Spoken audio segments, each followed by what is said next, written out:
चलिए शुरू करें। क्या पढ़ रहे थे? Sense organ. सेंस ऑर्गन में कहाँ तक पढ़ लिए थे? आई तक हम पढ़ लिए थे। आई मतलब स्टार्ट किया था हमने, तो आंख पढ़ रहे थे हम।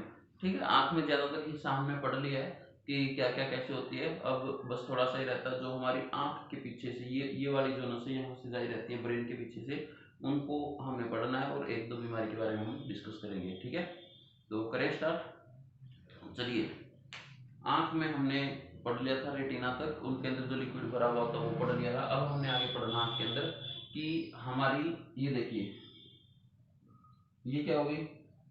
आंख हो गई है। ठीक है, लड़कियों की बनानी है तो इसको हम ऐसे कर देंगे। ठीक चलिए, तो इस सब लड़कियां आंख बढ़ाई रहती है पीछे, ऐसे लेके जाएंगी यहाँ से, ये ऐसे पगली होती है सब। चलिए, आंख हो गई। ये क्या हो गई? आइरिस। ये क्या हो गई? पुतली। ये क्या बताया था? Sclera, iris, प्यूपिल। ठीक है, इसके अंदर यहाँ ये जो कई बार लाल हो जाती हैं, कंजक्टिवा उनको बोलते हैं। तो इसमें आगे हमने पढ़ना था, ये होता है आंख। होगी। यहाँ पे क्या था? Ciliary muscles. क्या बताया था यहाँ पे? सिलरी मसल्स कितनी? 6। किसको पकड़े रहती हैं? लेंस को। यहाँ पे रेटिना। रेटिना के बीचों बीच कौन सा पॉइंट? येलो स्पॉट, मेडुला या येलो स्पॉट। मेडुला या येलो स्पॉट के अंदर बीचों बीच कौन सा पॉइंट, जिसके ऊपर तीरंदाज निशाना लगाते हैं? फोबिया। कौन सा फोबिया? Phobia centroid. नहीं दिखाई दे रहा जी?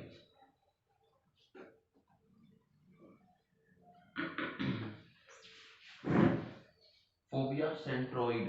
ठीक है, अब हमने इसके पीछे जो नसें गई रहती हैं ये पढ़ना। इसको कौन सा लिक्विड बोलेंगे? यहाँ एक्वस ह्यूमरस। इसको कौन सा बोलेंगे? Vitreous humour. ठीक है, ये जो नसें जारी रहती हैं ये वाली, अभी भी नहीं दिखाई दे रहा?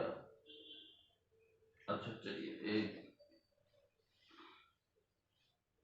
दिख रहा है? ठीक है, चलिए, ये इनको बोलते हैं हम ऑप्टिकल नर्व्स। कौन सी नसें बोलेंगे? Optical nerves. Optical nerves. ठीक है, अब ये ऑप्टिकल नर्व्स, ये जो यहाँ इसके पीछे से जाई रहती है, यहाँ पे जाई रहती है, ब्रेन के साथ लगती है। ठीक है, जो ब्रेन सिग्नल्स देता है आंखों को, तो उनके साथ जाई रहती है। ये दो टाइप की होती हैं ब्रेन में जाई रहने वाली नसें। दो होती हैं, एक तो होती है बेलनाकार यानी कि सिलिंड्रिकल। सिलिंड्रिकल। दूसरी कौन सी होंगी?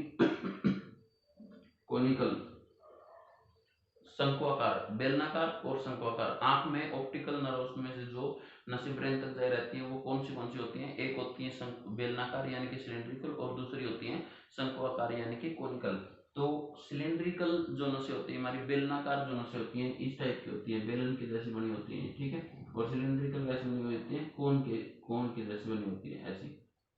ठीक है, तो जो सिलिंड्रिकल है बेलनाकार नसें, उन नसों का क्या काम होता है? उन नसों का काम होता है, वो जितनी ज्यादा हमारी आंख में रहेंगी, बेलनाकार नसें जितनी ज्यादा हमारी आंख में रहेंगी और वो जितनी ज्यादा एक्टिव होंगी काम करने के अंदर, उतना ही साफ और क्लियर हम रात को अंधेरे में देख पाएंगे। जितनी ज्यादा बेलनाकार नसें होंगी और जितनी ज्यादा वो एक्टिव होंगी, काम करेंगी, तो उतने ही साफ हम कहाँ देख पाएंगे? अंधेरे में या रात को हम साफ साफ देख पाएंगे। लेकिन हम लोगों में वो मतलब बहुत ज्यादा नहीं होती हैं लेकिन कम होती हैं, इसलिए हम रात को थोड़ा बहुत देख पाएंगे। ऐसे देखना पड़ेगा हमें, ऐसे। ठीक है, तो कम पाई जाती हैं। लेकिन देखिए, पक्षी होता है एक उल्लू। कौन? उल्लू। उल्लू में ये बेलनाकार नसें बहुत ज्यादा पाई जाती हैं और एक्टिव भी रहती है, बहुत ज्यादा एक्टिव रहती हैं। इसलिए उल्लू जो है वो रात को भी बिल्कुल साफ साफ क्लियर क्लियर देख सकता है। ठीक है, उसको कोई दिक्कत नहीं आती उल्लू को। बाकी ज्यादातर जो जानवर होते हैं उनमें भी ये बेलनाकार नसें एक्टिव नहीं रहती हैं, तो उनके अंदर भी मतलब रात को अंधेरे में देखने की क्षमता नहीं होती है। ठीक है, तो इन नसों का ये काम होता है, जो हमारी बेलनाकार जितनी भी ये टाइप की नसें हैं, अगर हम माइक्रोस्कोप से देखेंगे तो आंख के अंदर जो नसें हैं वो कुछ इस तरह की दिखाई देंगी, दो ही टाइप की, एक दिखाई देंगी बेलनाकार और एक दिखाई देंगी कोनिकल। ठीक है। तो समझ में आ गया बेलनाकार नसें क्या काम आती हैं। रात को अंधेरे में देखने के लिए कौन सी नसें, बेलनाकार नसें। अब आता दूसरा कोनिकल। दूसरी कौन सी नसें हैं हमारी, कोनिकल। कोनिकल यानी कि शंक्वाकार, क्या लिख दिए जी, शंक्वाकार। ठीक है। शंक्वाकार नसों का काम क्या होता है, ये रंगों को पहचानने का काम करती हैं। ये सफेद है, ये येलो है, ये ब्लैक है, ये नीला है, तो इस तरह के जितने भी रंगों को हम पहचानने का काम करते हैं वो सब कौन सी नसें करवाती है, शंक्वाकार नसें करवाती हैं, जिनका शेप कुछ ऐसा रहता है कोनिकल, शंक्वाकार की जैसी नसें। हालांकि यहाँ पे हम बना दिए हैं, इतनी बड़ी नहीं होती, बहुत ज्यादा बारीक होती है, बहुत ही ज्यादा। ठीक है, तो ये होती है कोनिकल। तो इनके कारण हम किसी भी रंगों को पहचानने का काम करते हैं, ये हमें अलग अलग तरह के रंगों की पहचान करवाती हैं। ठीक है, तो ये काम होता है। जानवरों में, किसी भी जानवर में ज़्यादातर ये नसें नहीं होती हैं, इसलिए आप दुनिया जो है वो जानवरों को ज़्यादातर ब्लैक एंड वाइट ही दिखाई देती है। कैसी दिखाई देती है जानवरों को, ब्लैक एंड वाइट। इसीलिए देखा होगा आपने कि मान लो कभी सांड को दिखाएंगे तो सांड की शंक्वाकार जो नसें ना वो लाल रंग को पहचान लेती है। सांड के अंदर कुछ नसें होती हैं जो लाल रंग को पहचान लेती हैं, तो वो उसको जब ये लगता है कि ये तो कुछ अलग ही चीज़ है, तो इसलिए वो उसके ऊपर भड़क जाता है। इसीलिए ये सांड जो है वो लाल कपड़े के ऊपर भड़क जाता है, यानी कि उस पर गुस्सा आ जाता है, क्योंकि जानवरों को ज़्यादातर ब्लैक एंड वाइट दिखती है। जब उनके सामने कोई नई चीज़ दिखेगी तो उनको ये लगेगा कि ये तो कोई चीज़ ठीक नहीं है हमारे लिए, तो इसलिए वो उस पर भड़क जाते हैं। ठीक है, समझ में आ गया जी। बेलनाकार नसें रात को अंधेरे में देखने के लिए काम आती हैं, शंक्वाकार नसें हमें रंगों को पहचानने में मदद करवा देती हैं। अब हम इसके बाद पढ़ते हैं शंक्वाकार नसों से जुड़ी हुई 2-3 बीमारियां हैं। मान लो अगर शंक्वाकार नसों में कोई दिक्कत आ गई तो उससे क्या क्या हमें डिफेक्ट्स यानी कि क्या क्या नुकसान झेलने पड़ सकते हैं। तो पहला है डाल्टोनिज। कौन सा, डाल्टोनिज। क्या है ये बीमारी, एक तरह की डाल्टोनिज बीमारी। ठीक है, इसमें क्या होता है, जो नसें शंक्वाकार नसों में से भी, शंक्वाकार नसों में से भी जो नसें हमारी लाल रंग को पहचानती हैं उनमें दिक्कत आ जाती है, खराब हो जाती हैं या दिक्कत आ जाती है, मतलब जो भी है। ठीक है, तो उसमें लाल रंग को हम नहीं पहचान पाते हैं, लाल रंग को पहचानने की क्षमता हमारी खत्म हो जाती है।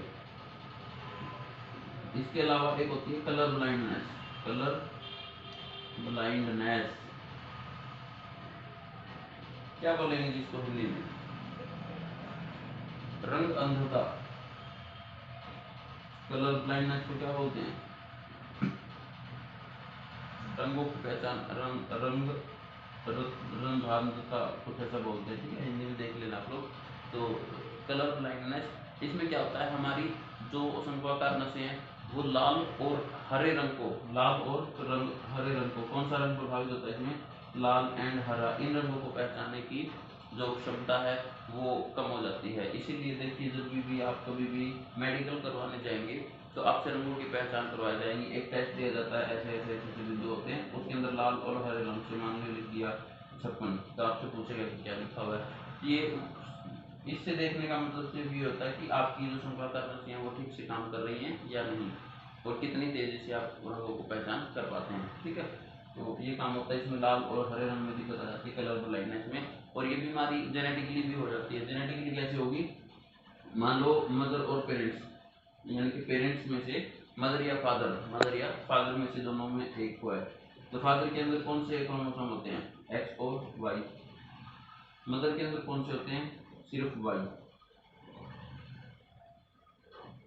देखिए कलर ब्लाइंडनेस में कौन सा हमारा डिफेक्टिव होता है, हमारा एक्स क्रोमोसोम, एक्स जो क्रोमोसोम है वो कलर ब्लाइंडनेस नाम बीमारी में डिफेक्टिव हो जाता है। ठीक है, अगर डिफेक्टिव होगा एक्स,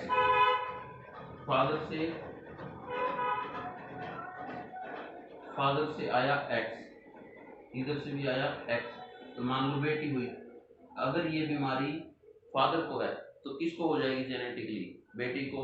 अगर ये बीमारी मदर को है, अगर ये बीमारी मदर को है तो ये बीमारी किसको हो सकती है, तब ये बीमारी बेटी और बेटा दोनों को हो सकती है।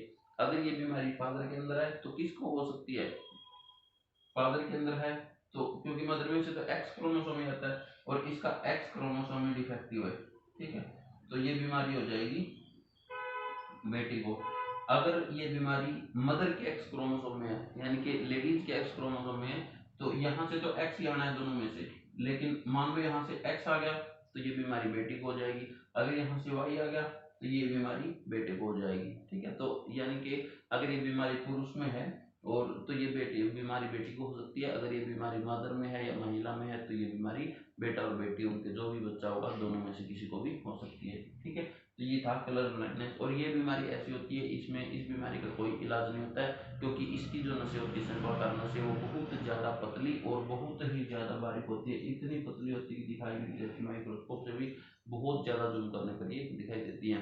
तो इसलिए इस बीमारी का कोई इलाज नहीं है और ये जेनेटिकली भी हो सकती है, ठीक है। तो इतना ही चैप्टर था। क्लास जो आपकी है हमारी सेंस ऑर्गन की वो हमारी खत्म हो गई है।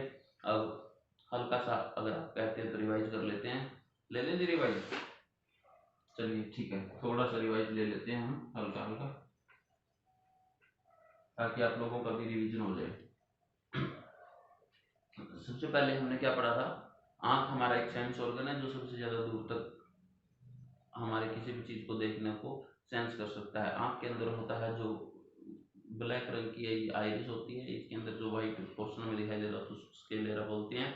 इस स्क्लेरा में कभी कभी नसें जो है वो लाल रंग होने के कारण बहुत ज़्यादा लाल हो जाती है, जिसे कंजक्टिवा कहते हैं।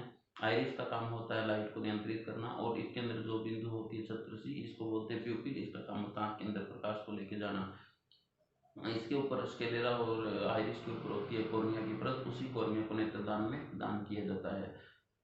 इसके पीछे होती हैं सिलरी मसल्स, ये संख्या में 6 होती हैं, 3 ऊपर होती हैं और 3 नीचे होती हैं। ये लेंस को पकड़े रहती हैं। जो ये लेंस होता है ये उत्तल लेंस होता है। इस लेंस की क्षमता होती है 576 मेगा पिक्सल, ठीक है। ये लाइट यहाँ पे ये आंख है हमारी, इस लेंस और आइरिस के बीच में, लेंस और आइरिस के बीच में भरे हुए जो भी लिक्विड है उसको एक्वस ह्यूमरस लिक्विड बोलते हैं। और इसके पीछे लगा होता है रेटिना, जहाँ पे ये इमेज बनाकर भेजता है। तो इमेज और लेंस के बीच में जो लिक्विड भरा होता है उसको बोलते हैं विट्रस ह्यूमरस। इमेज और लेंस के बीच में भरे हुए लिक्विड को बोलते हैं विट्रस ह्यूमरस।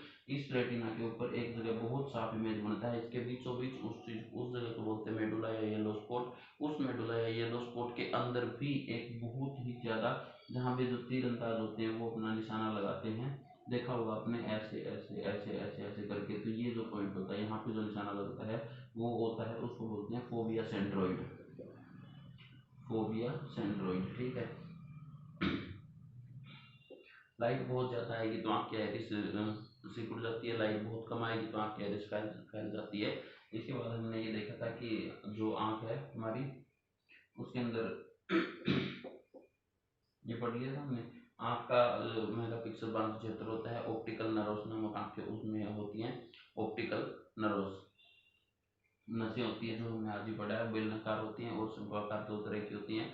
बेलनाकार नसें हमें रात को अंधेरे में देखने में मदद करती हैं, शंक्वाकार नसें हमें लाल और हरे रंग को, जितने भी रंग हैं उनको पहचानने में मदद करती है। जानवरों में ये शंक्वाकार नसें नहीं पाई जाती हैं, इसलिए जानवरों को ज़्यादातर दुनिया सफ़ेद और वाइट ही दिखाई देती है, ठीक है। इनकी बीमारी से 2 बीमारी हो जाती हैं, एक होती है डाल्टोनिज, उसमें लाल रंग को पहचानने में हमें दिक्कत होती है क्योंकि शंक्वाकार नसें डिफेक्टिव हो जाती हैं। दूसरी बीमारी होती है हमारी कलर ब्लाइंडनेस, जिसमें हम रंगों को नहीं पहचान पाते, लाल और हरा रंग, लाल और हरा, कौन से लाल और हरा रंग हम नहीं पहचान पाते हैं। और ये बीमारी जेनेटिकली भी होती है। इस बीमारी का इलाज बहुत मुश्किल होता है क्योंकि नसें जो हैं शंक्वाकार नसें इतनी ज़्यादा पतली और बारीक होती हैं और इनको पहचाना भी नहीं जा सकता है, तो इसलिए इसका इलाज जो होना बहुत मुश्किल है। अगर ये बीमारी पिता में होती है तो ये बेटी में हो सकती है जेनेटिकली, और अगर ये बीमारी माता में है तो ये बेटा और बेटी दोनों को हो सकती है जेनेटिकली, ठीक है। सिलियरी मसल्स का काम हमने बताया था आपको, लेंस का समायोजन करना होता है, लेंस को पतला या मोटा करना होता है। अगर पतला कर देगी तो हम ज़्यादा दूर तक का साफ देख पाएंगे, नज़दीक का देखने के लिए ये लेंस थोड़ी सी सिलियरी मसल्स ढीली हो जाती हैं, तो उससे ये लेंस मोटा हो जाता है, जिससे हम पास की भी चीज़ें साफ साफ देख सकते हैं, ठीक है। तो आँख में कुछ भी अगर आपको कोई भी डाउट होगा तो आप नीचे कमेंट बॉक्स में लिखेंगे, उससे हम आपको बता देंगे, जो भी आपको समझ में ना आए उसको हम समझा देंगे, ठीक है। तो ये थी हमारी सेंस ऑर्गन आई, इस तरह से हमारा कंप्लीट होता है। और आगे के लिए हम नेक्स्ट जो है हमारा सेंस ऑर्गन वो हम काम नेक्स्ट जो हमारा सेंस ऑर्गन है हम वो कान पढ़ेंगे, ईयर। ठीक है, ये सेंस ऑर्गन है, इसके बारे में हम अगली क्लास में डिस्कस करेंगे। चलिए जी, ठीक है, ओके।